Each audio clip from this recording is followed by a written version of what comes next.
Hyderabad to Warangal ఇక 2 గంటలే ప్రయాణం. అదెలా అంటారా?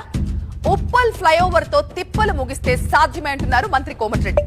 మంత్రి గారు చెప్పినట్లు ఉప్పల్ కారిడార్ గనుక పూర్తయితే ఎలా ఉంటుందో చూద్దాం. హైదరాబాద్ టు వరంగల్ స్పీడ్ జర్నీకి బ్రేకులు వేస్తోంది ఈ ఉప్పల్ ఫ్లైఓవరే కదా. సో ముందు దాని డీటెయిల్స్ చూద్దాం. ఉప్పల్లో 6.25 కిలోమీటర్ల ఎలివేటెడ్ కారిడార్ వస్తోంది.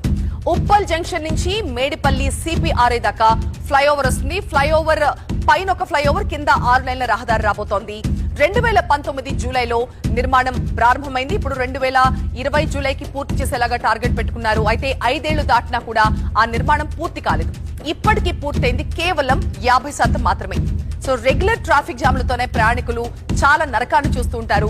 అండ్ ఈ ఫ్లైఓవర్ కి సంబంధించి 5 కిలోమీటర్ల బ్యాలెన్స్ వర్క్ ఇంకా మిగిలిపోయింది.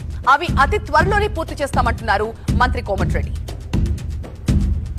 ఫ్లైఓవర్ నిర్మాణం దగ్గర పూర్తి కావచ్చింది.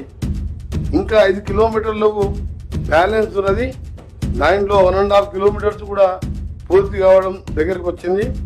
ఉప్పల్ నుంచి మేడిపల్లి వరకు ఫ్లైఓవర్ పూర్తి కావడానికి మ్యాక్సిమంలో 1.5 ఇయర్ లోపే ఆ కాంట్రాక్టర్ చేయలేకపోతే ఆయన పేరు మీద తీసేపిచ్చి ఎస్క్రూ అకౌంట్ ద్వారా వేరే సబ్ కాంట్రాక్టర్ పెట్టి ఇవాళ ఆల్టర్నేటివ్ ఆలోచించి నెక్స్ట్ మంత్ ఫస్ట్ కాపీ వేస్తున్నాం.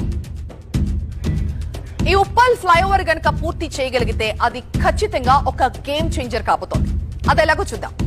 సికింద్రాబాద్, ఎల్బీ నగర్, రామంతపూర్ ఈ 3 ప్రాంతాల నుంచి ఉప్పల్ రింగ్ రోడ్ ద్వారానే వరంగల్ రోడ్డుకు వెళ్లాలి వాహనదారులు. సో వరంగల్ రూట్ లో డైలీ దాదాపు 3 లక్షల మంది వరకు ప్రయాణం చేస్తారు. 8 కిలోమీటర్లు దాటడానికి వీళ్ళందరికీ గంటన్నరకు పైగా సమయం పడుతుంది.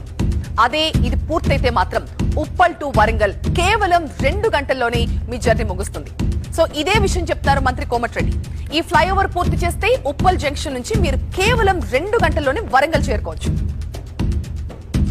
వరంగల్ ప్రజలకు కూడా తెలవాలి, వాళ్ళు 7 ఏళ్లలో చేయలేని మేము 2 ఇయర్స్ లోప ఈ ఫ్లైఓవర్ కంప్లీట్ చేపించి ఉప్పల్ నుంచి మీరు వరంగల్కు 2 అవర్స్ లోపే పోయేటట్టు ఏర్పాటు చేస్తున్నాం. ఇది ఒక శుభవార్త.